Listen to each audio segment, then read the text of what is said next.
Hello friends, शिक्षा मार्ग पे आपका स्वागत है। आज है दिसंबर 31 और आज जो 31 दिसंबर है ये 2025 का सबसे आखिरी दिन है।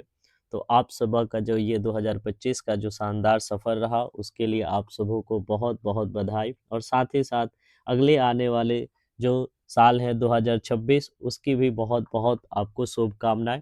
आज के द हिंदू न्यूज़पेपर एनालिसिस में बहुत कुछ खास रहने वाला है। आज हम डिस्कस करेंगे बहुत सारे ऐसे न्यूज़ आर्टिकल्स जो हमारे एग्ज़ाम पर्सपेक्टिव के हिसाब से देखा जाए तो काफ़ी महत्वपूर्ण होते हैं।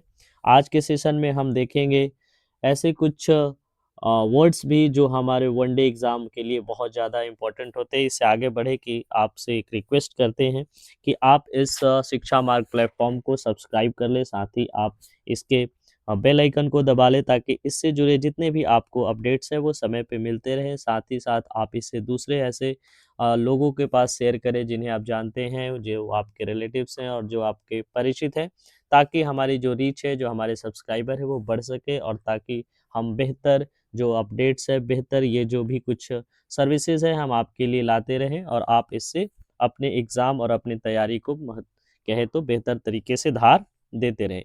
तो आइए आज बढ़ते हैं आज के हमारे session the Hindu newspaper analysis का, जो कि हम लाते हैं आपके लिए डेली 8 बजे। आज का जो सेशन है उसमें क्या कुछ खास है, तो सबसे पहले जो हम डील करेंगे आज का जो सबसे पहला जो हमारा न्यूज़ आर्टिकल्स होगा वो होगा गिग इकोनॉमी को लेकर के।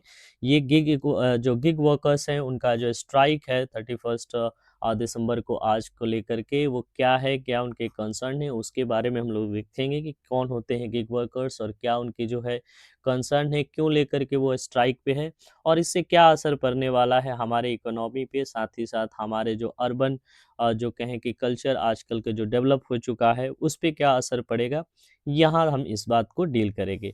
दूसरी तरफ हमारे एक जो न्यूज़ है वो दुखद न्यूज़ है, वो है खालिदा ज़िया, जो कि बांग्लादेश के जो फर्स्ट वुमेन प्राइम मिनिस्टर रह चुकी थी, उनका निधन हो गया है। और साथ ही साथ अगर हम बात करें ऑब्ससीन कंटेंट को लेकर के, मिटी ने सोशल मीडिया को एक गाइडलाइन जारी किया है कि आप जितने भी ऑप्शन जो कंटेंट है वो उसको जो तुरंत से रिमूव कर लें। ये क्या है मामला और क्या इसने ये जो कहें कि ऑर्डर दिए है उसको भी हम देखेंगे। अगली बात करें अगर हम एडिटोरियल की, तो एडिटोरियल पेज पे आप फिर से हम आज देखेंगे एफटीए और न्यूजीलैंड के और इंडिया के बीच में जो एफटीए है यानी कि फ्री ट्रेड एग्रीमेंट हुए, क्या ग्रोथ को अनलॉक कर रहे हैं, किस तरह के इसके फ़ायदे होंगे, क्या इम्प्लीकेशंस होंगे, वो इसमें हम लोग देखेंगे। और 5वें नंबर पे हम लोग देखेंगे भारत जो है चौथी जो अर्थव्यवस्था बन के उभरा है और भारत ने जो जापान को सरपास कर दिया है उस पे नज़र डालेंगे और साथ ही कई ऐसे वन लाइनर अपडेट्स देखेंगे जिसमें बहुत कुछ खास रहने वाला है, जो हमारे वन डे एग्ज़ाम में सीधे-सीधे सवालों में पूछे जाते हैं।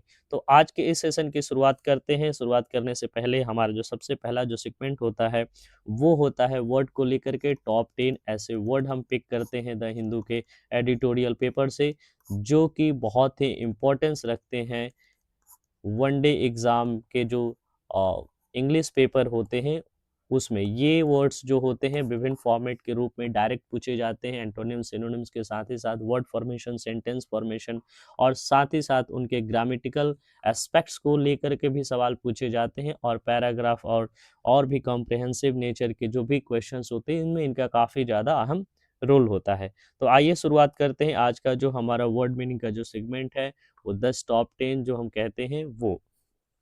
आज का सबसे जो वर्ड है वो है मोबिलाइजेशन। बहुत ही वेल नोन वर्ड है। मोबिलाइजेशन का मतलब क्या होता है? संगठन, एकत्रीकरण, विशेषकर सैन्य बल में इसका इस्तेमाल किया जाता है। यानी कि कहने का मतलब जब हम किसी पर्पस के लिए किसी भी सैन्य की टुकड़ी को हम एक जगह पे इकट्ठा करते हैं, किसी भी कहें तो एक ग्रुप के लोगों को एक जगह किसी पर्पस फुली कहें तो हम उसको एकत्र करते हैं, इकट्ठा करते हैं, तो उसे हम बोलते हैं मोबिलाइजेशन। इस एफर्ट को हम मोबिलाइजेशन बोलते हैं। जैसे असेंबली, डिप्लॉयमेंट, रैलिंग, ये सारे इसके सिनोनिम्स हैं। वहीं डिस्पर्सल, डिसबैंडमेंट और रिट्रीट जो है वो है एंटोनिम्स हैं। The social needs quick mobilisation of parent for the annual sports day.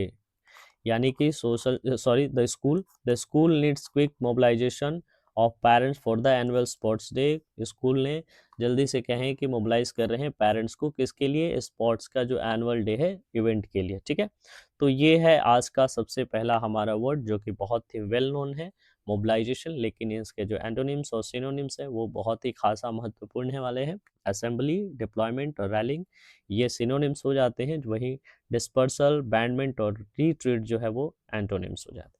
अगली जो है वो है प्राइमेसी। प्राइमेसी कहने का मतलब सर्वोच्चता, प्राथमिक स्थान, यानी कि कहने के मतलब है कि किसी भी चीज़ में जो किसकी प्राइमेसी होती है, नहीं वो हम बोलते हैं कि वो टॉप पे है, उसकी सुपरमैसी है, ठीक है।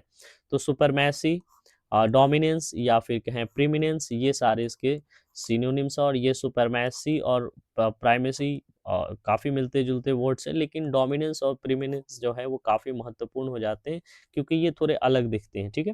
तो डोमिनेंस और प्रीमिनेंस जो है वो आपके सिनोनिम्स हो गए प्राइमेसी के। वही इनफीरियरिटी और सबऑर्डिनेशन और सेकेंडरी जो है वो एंटोनिम्स हो गए, ठीक है। In a group project deciding the leader is key to establishing privacy. किसी भी ग्रुप में जो किसी भी ग्रुप प्रोजेक्ट में जो लीडर होता है वो प्राइवेसी एस्टैब्लिश करने के लिए वो मतलब कहें कि महत्वपूर्ण होता है। एक यूं कहें कि किसी भी ग्रुप प्रोजेक्ट में किसी की प्राइवेसी जरूरी होती है लीडरशिप के लिए। अगला जो वर्ड है वो वेनिंग है। वेनिंग मतलब घटता हुआ, कमजोर पड़ना, किसी भी चीज का, किसी भी प्रभाव का, किसी भी उद्देश्य का अगर किसी तरह से घटना, वो ह्रास हो रहा है, कमी आ रही है, तो उसको हम लोग बोलते हैं वेनिंग, ठीक है। वेनिंग कहने का मतलब है डिक्लाइनिंग, डिमिनिशिंग, फेडिंग, ये सारे इसके सिनोनिम्स हो गए। वहीं ग्रोइंग, इंक्रीजिंग और स्ट्रेथनिंग जो है वो इसके एंटोनिम्स हो गए। जहाँ तक पॉजिटिव और नेगेटिव नेचर की बात करें तो ये पॉजिटिव नेचर की है और ये नेगेटिव नेचर का है। Interest in the old TV shows is waning as new streaming platforms gain popularity, यानी कहने का मतलब है कि जो टीवी पे जो शोज आते थे पुराने जो तरीके से, उनमें लोगों का जो इंटरेस्ट है, रुचि है, वो कम होते जा रहा है। क्यों कम हो रहा है? नए स्ट्रीमिंग प्लेटफॉर्म आने के वजह से, ठीक है। तो ये वेनिंग का अच्छा कहें तो सेंटेंस एग्जांपल है जिससे वेनिंग के फॉर्मेशन को समझा जा सकता है। अगला वर्ड है, फिर से है, वेल नोन वर्ड है, गारंचर। कभी कभी तो हम लोग इसको हिंदी में भी यूज कर लेते हैं गारंचर के तौर पे, ठीक है। तो ये है गारंचर, इसको हिंदी में भी अडॉप्ट कर लिया गया है।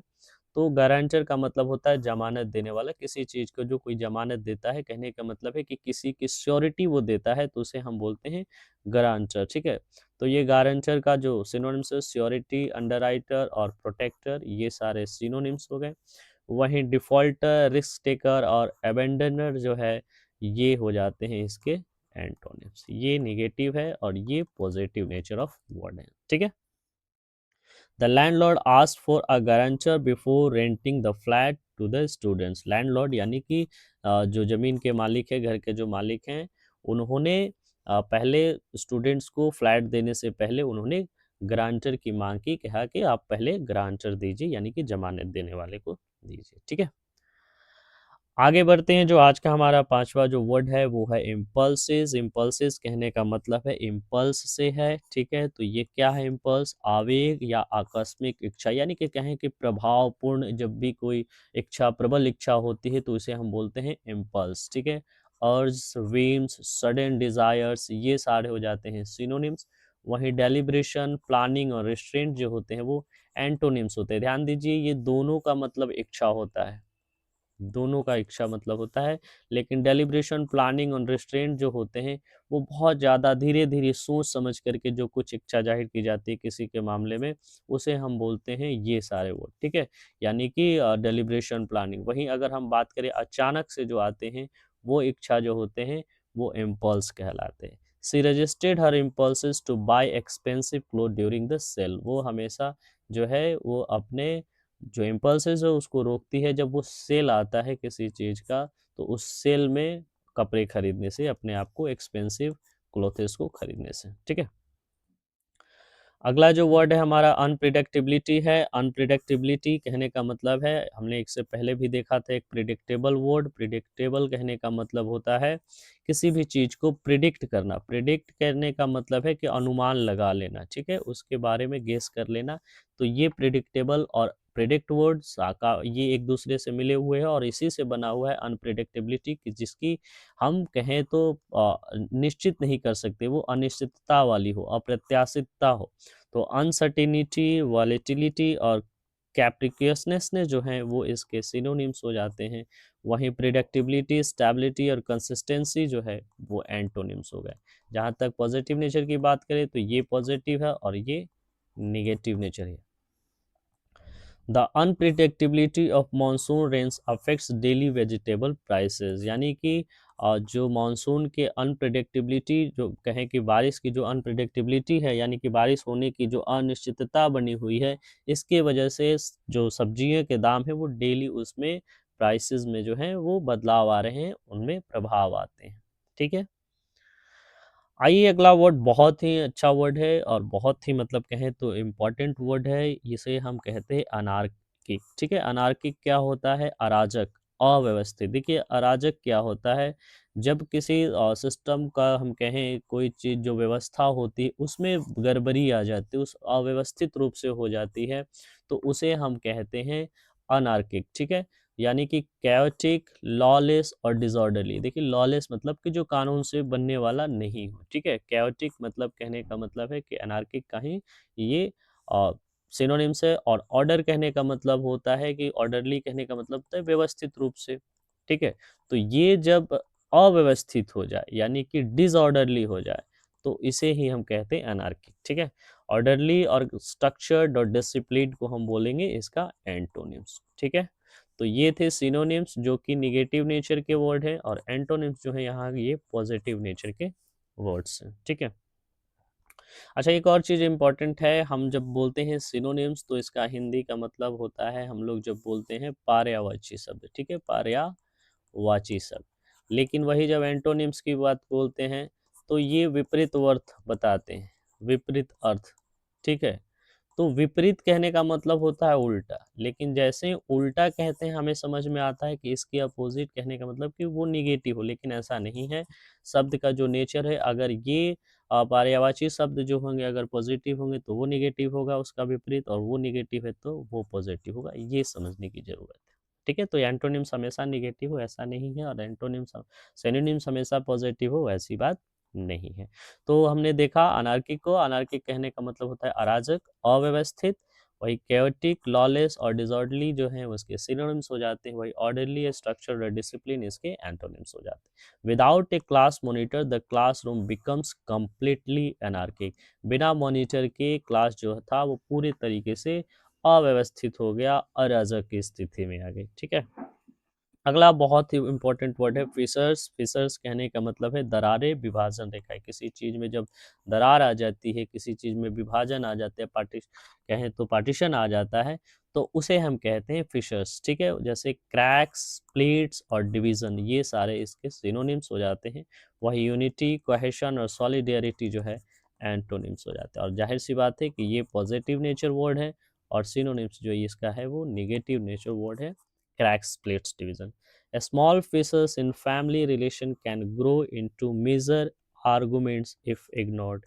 छोटी छोटी दरारें भी फैमिली को जो है आगे चल के बहुत ज़्यादा नुकसान करती हैं, यानी वो अगर उनको नज़रअंदाज किया जाए तो। ठीक है, अगला जो वर्ड है हमारा रिकैलिब्रेशन है। रिकैलिब्रेशन को हम इस तरीके से समझते हैं, कैलिब्रेशन से। ठीक है, कैलिब्रेशन से समझते हैं, और कैलिब्रेशन का मतलब होता है कि स्टैमिना को बढ़ाना। ठीक है, किसी की कैलिबर, कैलिबर करने का मतलब होता है क्षमता, और क्षमता को जब बढ़ता है तो क्षमता बढ़ाने की प्रवृत्ति को, प्रक्रिया को ही कैलिब्रेशन कहते हैं, यानी दोबारा समायोजन करना या दोबारा उसमें क्षमता बढ़ाना। रीएडजस्टमेंट, रीअलाइनमेंट, रीएवैल्यूएशन, ये सारे इसके सिनोनिम्स हो जाते हैं। वहीं कंटिन्यूएशन, स्टेसिस और रिजिडिटी इसके एंटोनिम्स हो जाते हैं। ठीक है, तो ये रिकैलिब्रेशन है, यानी कि जो भी कुछ काम चल रहा है उसको पुनः तरीके से, पुनः उसी शक्ति के साथ शुरू करना, रीवैल्यूएशन करना, रीअलाइनमेंट करना, रीएडजस्टमेंट करना, ये सारे रिकैलिब्रेशन के एग्जांपल्स हैं। ठीक है, यानी कि सिनोनिम्स है।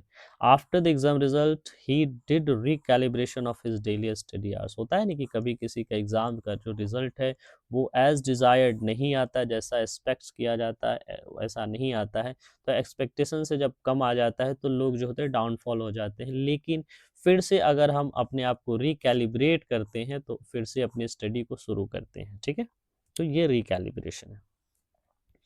वहीं अगली जो है हमारा सबसे लास्ट जो वर्ड है वो फ्लूइड है। फ्लूइड जैसा कि वर्ड्स वेल नोन वर्ड है ये, तरल, लचीला, अस्थिर रूपक के रूप में। जैसे हम लोग फ्लूइड जनरली अगर हम नाउन के तौर पे यूज़ कर रहे हैं तो इसके बहुत सारे मायने, एक तो तरल हो जाता है यानी कि लिक्विड वाले। लेकिन अगर डेली लाइफ में यूज़ करें हम अपने, तो डेली लाइफ में जो लचीला है वो भी यूज़ हो सकता है, अस्थिर जो है वो भी यूज़ हो सकता है। जैसे फ्लेक्सिबल, चेंजेबल, डायनेमिक ये हो गए। वहीं रिजिड, फिक्स और स्टैटिक जो हो गए इसके एंटोनिम्स हो गए। Weekend plan should remain fluid in case of sudden weather changes. ठीक है, यानी कि कहने का मतलब है कि अगर हम ये कहें किसी भी प्लान को बनाएं अगर हम, तो वो हमेशा अस्थिर रहता है। अचानक जब बारिश होने की संभावना हो यानी मौसम खराब हो, तो वैसे स्थिति में हमारे जो कमजोर रूप से बनाए हुए जो प्लान होते हैं हमेशा फ्लूइड होते हैं यानी लचीला होता, हो सकता है वो कैंसिल भी हो सकता है। तो ये थे आज की कुछ महत्वपूर्ण ऐसे टॉप 10 वर्ड्स जिसको आज हमने देखा, जो हमारे वनडे एग्ज़ाम से जुड़े हुए जितने भी ये कहें कि एग्ज़ाम वर्ड्स होते हैं उसमें ये काफ़ी महत्वपूर्ण होते हैं। ये वनडे एग्ज़ाम में सीधे-सीधे बहुत तरीके से अलग-अलग फॉर्मेट में पूछ लिए जाते हैं। ये सिनोनिम्स के रूप में पूछ लिए जाते हैं, एंटोनिम्स के रूप में पूछ लिए जाते हैं, या फिर कहें तो पैराग्राफ, या फिर कहें तो कॉम्प्रिहेंसिव में इनका इस्तेमाल करके, या फिर फिलर में भी इनका इस्तेमाल करके पूछ लिए जाते हैं। तो ये थे बहुत ही महत्वपूर्ण 10 जो आज के वर्ड्स जिसे हमने आज की द हिंदू न्यूज़पेपर के 31 दिसंबर ऑफ 2025 के एडिशन का जो मेन एडिशन होता है उससे पिक किया था। ठीक है, आगे बढ़ते हैं। आज का जो हमारा जो पहला जो न्यूज़ है, आर्टिकल है, वो है गिग वर्कर्स को लेकर के। गिग वर्कर्स जो हैं आज जो 31 दिसंबर है वो अपना जो कहें वो स्ट्राइक पे जाने की बात कर रहे हैं। उनका मानना है कि उनका एक्सप्लॉइटेशन हो रहा है और इसके अगेंस्ट में वो जो है इस प्रोटेस्ट में वो जो है आज स्ट्राइक की घोषणा किया है। क्या है उनके कंसर्न, क्यों वो जाना चाहते हैं, क्या ऐसी समस्याएं हैं और क्या ऐसे उनकी बातें हैं जिनको सुनी जानी चाहिए, इसमें आज हम ये इस आर्टिकल में हम देखेंगे।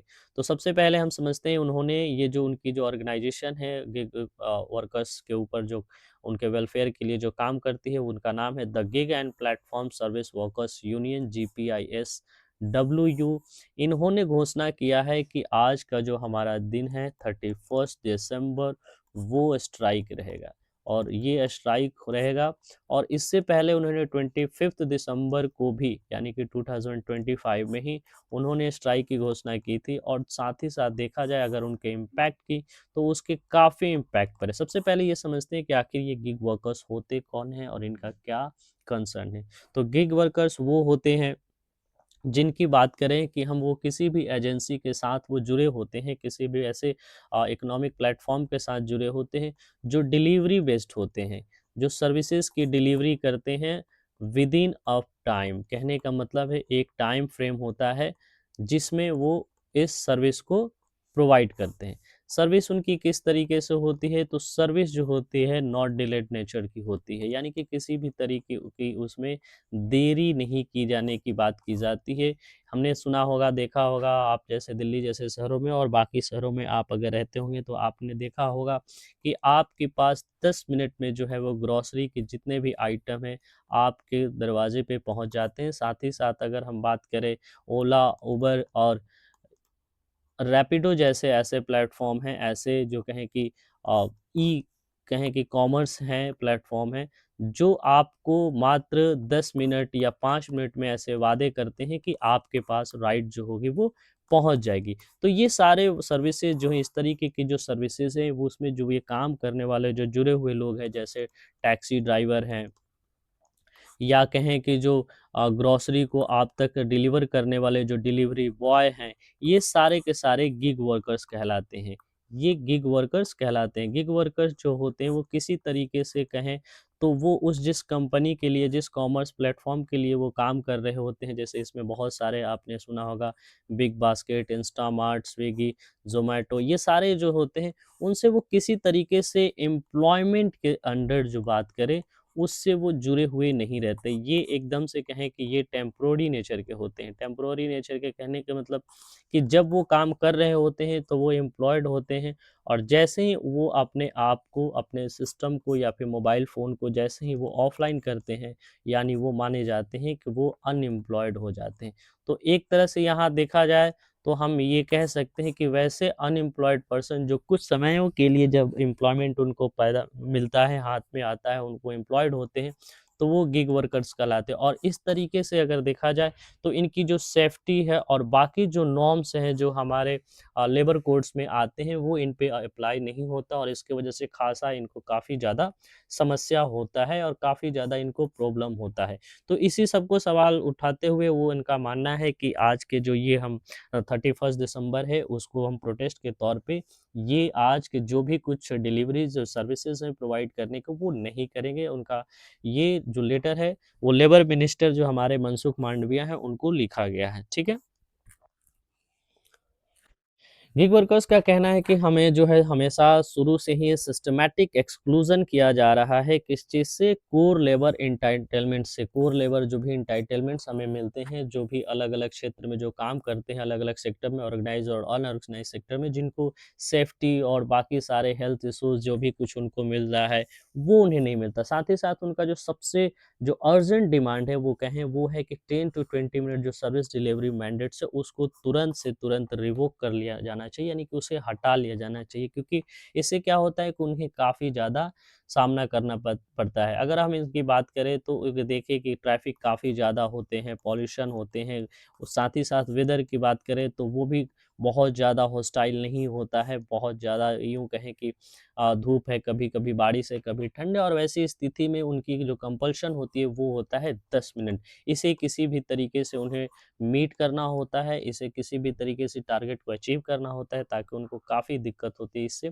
इसे हम देखने के लिए अगर उनके हम स्टोर पे और वो जो क्षेत्र जहाँ से ये डिलीवरी प्रोवाइड करते हैं, अगर वहाँ विज़िट करें तो उनकी समस्याओं को हम बेहतर तरीके से समझ सकते हैं। अगर हम बात करें इंडिया में इनके ऊपर कानून की, गिग वर्कर्स को ऊपर लेकर के, तो पहले ये कानून नहीं थे, लेकिन 2020 में भारत सरकार ने एक कोड लाया था, कोड ऑन सोशल सिक्योरिटी 2022, जिसमें इस गिग वर्कर्स को शामिल किया गया था।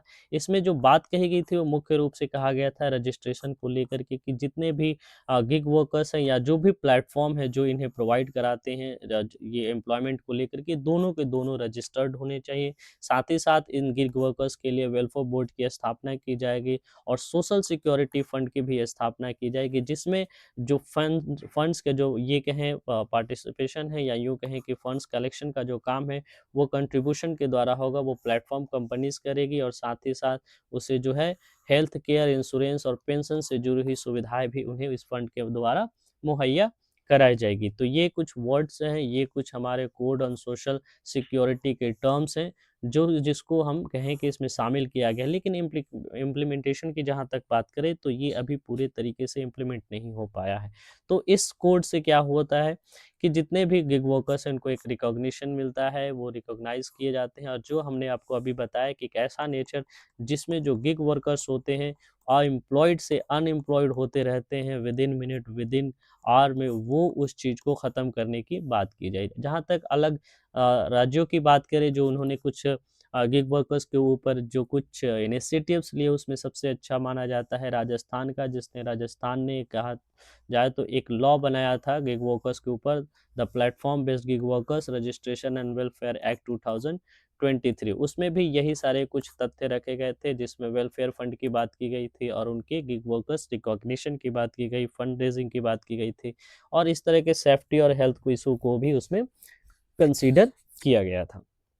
तो ये है आज का जो गिग वर्कर्स का ये स्ट्राइक, और इसके जो इम्प्लीकेशन है आज के, वो आप साफ साफ इसको महसूस कर सकते हैं अगर आप बड़े शहरों में रह रहे हैं, दिल्ली जैसे शहरों में रह रहे हैं, जहाँ पे अर्बन कल्चर में ये एक खास रूप से 10 मिनट की डिलीवरी सर्विस का एक कल्चर डेवलप हो चुका है। अगर आप उसका लाभ उठा रहे होंगे या किसी तरीके से आप उससे जुड़े हैं तो इसके प्रभाव को आप बेहतर तरीके से समझ पाएंगे।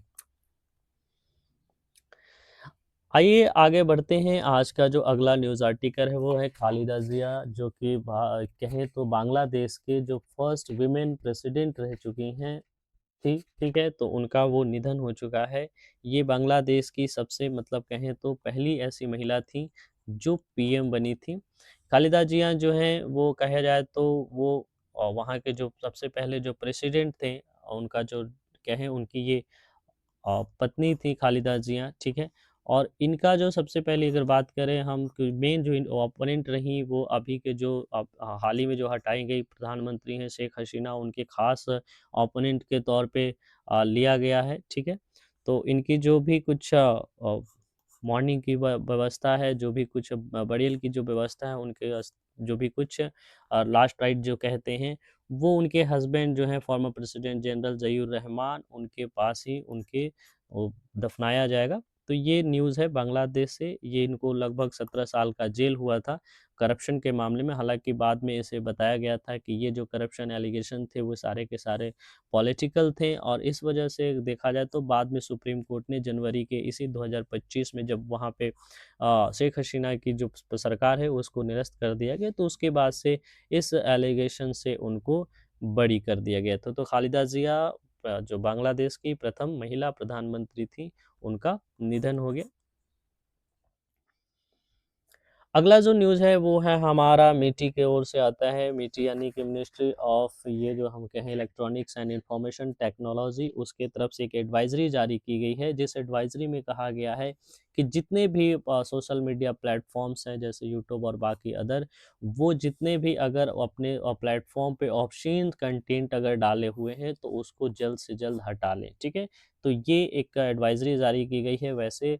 और साथ ही साथ ये कहा गया है कि जो लार्ज प्लेटफ़ॉर्म है जिन पे लगभग 50 लाख से ज़्यादा यूज़र्स हैं, तो उन्हें एक ख़ास किस्म का ऑटोमैटिक कहें तो डिटेक्ट एंड रिमूव कंटेंट करके एक कोई टेक्निक होती है, उसे इस पे अप्लाई करनी चाहिए। यानी कि उन्हें 50 लाख से अधिक अगर किसी भी प्लेटफ़ॉर्म पे ये यूज़र्स हैं, तो उन्हें एक ख़ास किस्म की टेक्नोलॉजी का इस्तेमाल करना चाहिए जो ऑटोमैटिकली डिटेक्ट कर दे इस तरह के कंटेंट्स को, रिमूव कर दे, ठीक है? तो ये सारी चीज़ें जो हैं अभी हाल ही में हमने देखा था कि भारत सरकार ने लगभग 25 ऐसे होम ग्रोन ओटीटी प्लेटफ़ॉर्म हैं जिनको उन्होंने ये कर दिया था, बैन कर दिया था। ये इसी वजह से कि उन्होंने वो ऑब्ससीन कंटेंट को ज़्यादा कहें तो प्रमोट किया, पोर्नोग्राफ़ी को प्रमोट किया और न्यूडिटी को प्रमोट किया। इस वजह से उनको काफ़ी हद तक बैन कर दिया गया, ठीक है? तो ये है ख़ास न्यूज़। आईटी रूल्स हमारे जो हैं 2021 के उसके प्रावधान के तहत इस तरह के जो कंटेंट वाले जो सोशल मीडिया प्लेटफ़ॉर्म है उसको बैन किया जाता है। आइए आज का जो हमारा एडिटोरियल पेज है उसकी बात करें, तो हमारा जो एडिटोरियल पेज है आज फिर से न्यूज़ीलैंड के साथ जो हमारा फ्री ट्रेड एग्रीमेंट साइन होने वाला है 2026 में जो प्रपोज है, और जिस पे लगभग बात करें तो सारे कुछ जो भी कुछ डिस्कशन है वो सारे तय हो चुके हैं। तो उस पे बात करते हैं, भारत सरकार ने जो न्यूज़ीलैंड के साथ जो एफटीए साइन किया उससे क्या भारत सरकार को फ़ायदा होने वाला है, क्या ग्रोथ में और डेवलपमेंट में हमें फ़ायदे मिलेंगे, इसको ध्यान में रख करके ये न्यूज़ आर्टिकल एडिटोरियल जो है लिखा गया। आज का जो एडिटोरियल लिखा गया वो चंद्रजीत बनर्जी के द्वारा लिखा गया है, कि जो कि डीजी हैं ये कॉन्फेडरेशन ऑफ इंडियन इंडस्ट्री यानी कि सीआईए के ये डायरेक्टर जनरल है। वो कहते हैं कि फ्री ट्रेड एग्रीमेंट जो है हमारे भारत के जो कॉन्फिडेंस में वो पूरे तरीके से दिखता हुआ अ, नज़र आता है कि ये जो हमारे इंटरनेशनल ट्रेड है और या जो भी हमारे जो इकोनॉमी है वो किस तरह से रिलायबल है, किस तरीके से भरोसेमंद है। जहाँ तक हम न्यूज़ीलैंड के साथ फ्री ट्रेड एग्रीमेंट की बात करें इंडिया की, तो क्या कुछ ख़ास है इसमें? तो सबसे पहली बात ये जान लें कि ये जो फ्री ट्रेड एग्रीमेंट है, उस पे सहमति हो चुकी है। सारे जितने भी कहें तथ्य उस पे डिस्कशन हो चुके हैं, लेकिन ये अभी तक साइन नहीं हुआ है। तो साइन होने में ये लगभग कहें तो अभी समय है, और ये फर्स्ट हाफ 2026 में यानी कि लगभग जनवरी टू मार्च की अगर हम बात करें तो इसमें ये साइन होने की संभावना है, ठीक है?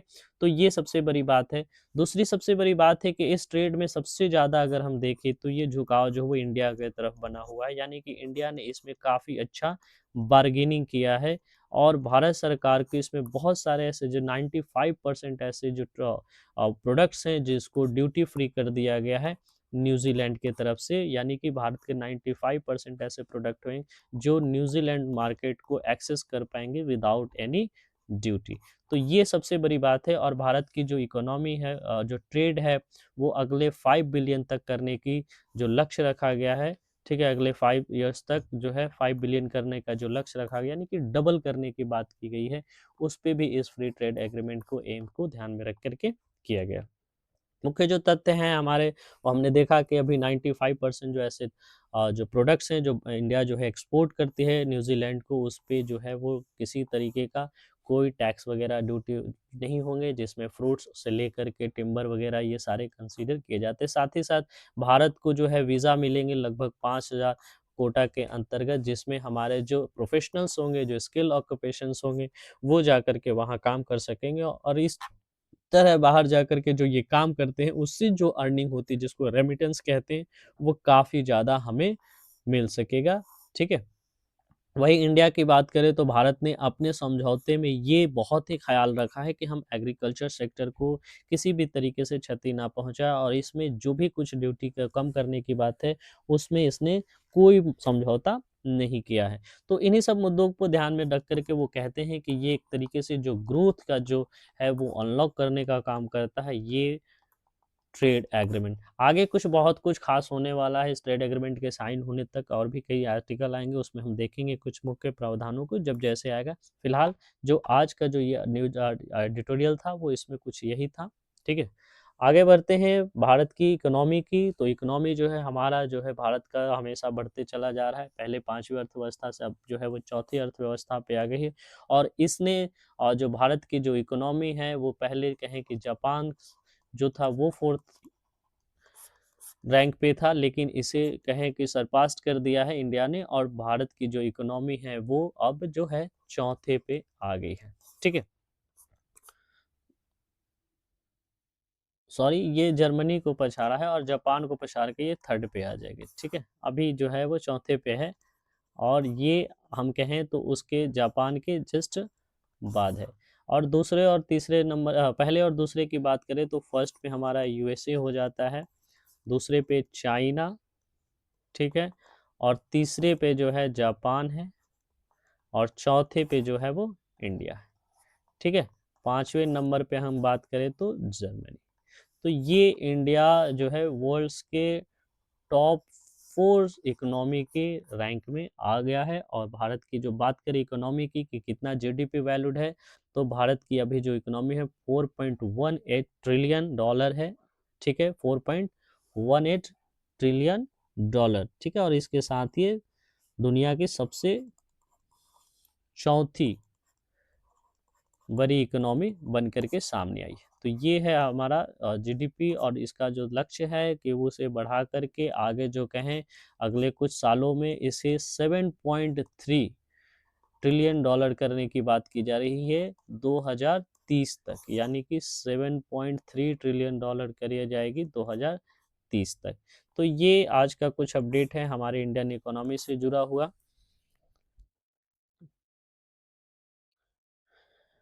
चलिए अगला जो न्यूज़ बढ़ते हैं वो है हिंदुस्तान एरोनॉटिक लिमिटेड, जो कि एक पीएसयू है, वो सिविल मार्केट में ध्रुव एनजी हेलीकॉप्टर को ला करके एक बहुत बड़ा काम किया है। ये है हेलीकॉप्टर के क्षेत्र में, यानी कि कहें कि सिविल मार्केट में सिविल एविएशन के मामले में देखा जाए तो सिविल एविएशन में जो है पहली बार कहें तो ये हिंदुस्तान एरोनॉटिक लिमिटेड जो है वो कदम रखने जा रही है इस ध्रुव एनजी हेलीकॉप्टर के द्वारा। अभी ये परीक्षण मोड में है, ये अपने तीसरे रूप की जो परीक्षण है वो किया इसने, और इस परीक्षण में ये सफल रहा, और जल्द ही इसे डीजीसीए से जो है कहें कि फ्लाइंग सर्टिफिकेट मिल जाएगा, और इसके बाद ये मार्केट में आ सकेगा। ठीक है, तो ये इस फ्लाइट को यूनियन सिविल एविएशन मिनिस्टर जो है के राम मोहन नायडू, उन्होंने उड़ाया इसे। ठीक है, इसका यूँ कहें कि इसका परीक्षण किया, और उस समय मौजूद थे जो डायरेक्टर हैं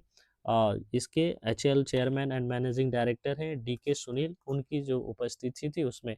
अगर हम बात करें ध्रुव एनजी की, ठीक है, तो ध्रुव एनजी जो है वो 5.5 टन का एक बात करें तो लाइट ट्वेन इंजन वाला मल्टी रोल चॉपर है, यानी कि हेलीकॉप्टर है। आनंद,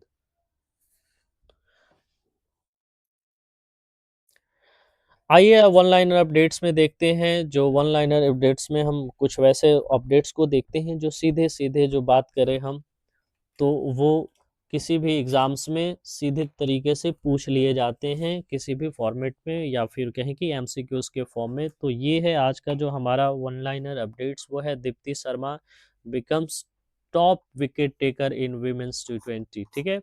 तो ये हम कह रहे हैं विमेन के जो क्रिकेटर टीम्स हैं टी20 में सबसे ज़्यादा विकेट लेने वाली बन गई हैं दीप्ति शर्मा।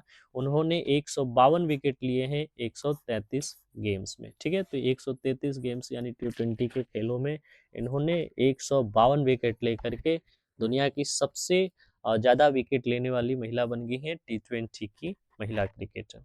वहीं अगली जो न्यूज़ है वो है सुनीता विलियम्स से लेकर के। सुनीता विलियम जो है केरला का जो लिटरेचर फेस्टिवल है उसमें हिस्सा लेंगी, उसमें शामिल होंगी, जो कि ये जनवरी 22 को शुरू होने जा रहा है केरला में, ठीक है।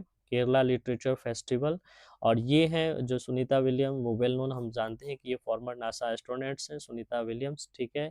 इन्होंने लगभग 300 दिन से ऊपर जो है स्पेस में बिताए हैं, और ये साइंस से जुड़े एक्सप्लोरेशन यानी जो खोज है, नेतृत्व क्या होता है, और साथ ही साथ ह्यूमन का जो क्यूरियोसिटी है, इन सारे मुद्दों पे ये बात करेंगी केरला लिटरेचर फेस्टिवल, जो कि जनवरी 22 से शुरू होने जा रहा है, ठीक है।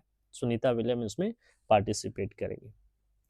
तो ये थे आज के कुछ महत्वपूर्ण न्यूज़ आर्टिकल्स और एडिटोरियल्स और द हिंदू न्यूज़पेपर का एनालिसिस, जो हमने आपके लिए लाया है 31 दिसंबर के द हिंदू के जो एडिशन है, जो मेन एडिशन है, उससे ये काफ़ी ज़्यादा महत्वपूर्ण होते हैं वैसे एग्ज़ाम्स के लिए जो वनडे एग्ज़ाम्स है, या फिर यूँ कहें कि यूपीएससी, बीपीएससी, या फिर अदर स्टेट पीसीएस एग्ज़ाम से रिलेटेड जितने भी पीटी है या फिर मेन से, इनमें इनका काफ़ी ज़्यादा महत्व रहता है, ठीक है। तो इसके लिए हम कहें कि ये करंट अफेयर्स की एक बेहतर तैयारी के लिए बहुत बेहतर मंच ये उपलब्ध कराता है शिक्षा मार्ग आपके लिए। आपसे रिक्वेस्ट है कि शिक्षा मार्ग चैनल को आप सब्सक्राइब कर लें, और साथ ही साथ इसके बेल आइकन को प्रेस कर लें, ताकि आपको बेहतर अपडेट मिल सके। और साथ ही इसको अपने वैसे दोस्तों को भेजें, वैसे ग्रुप्स में भेजें जिनकी काफ़ी ज़रूरत है, जिनको इस प्लेटफॉर्म की ज़रूरत है, ताकि साथ ही हमें इससे जो है हमें भी फ़ायदा हो सके, हमारी जो रीच है वैसे लोगों को पहुंच सके जिनको उनको ज़रूरत है, और हमारे हाथ मजबूत हो सके, ठीक है। Thank you.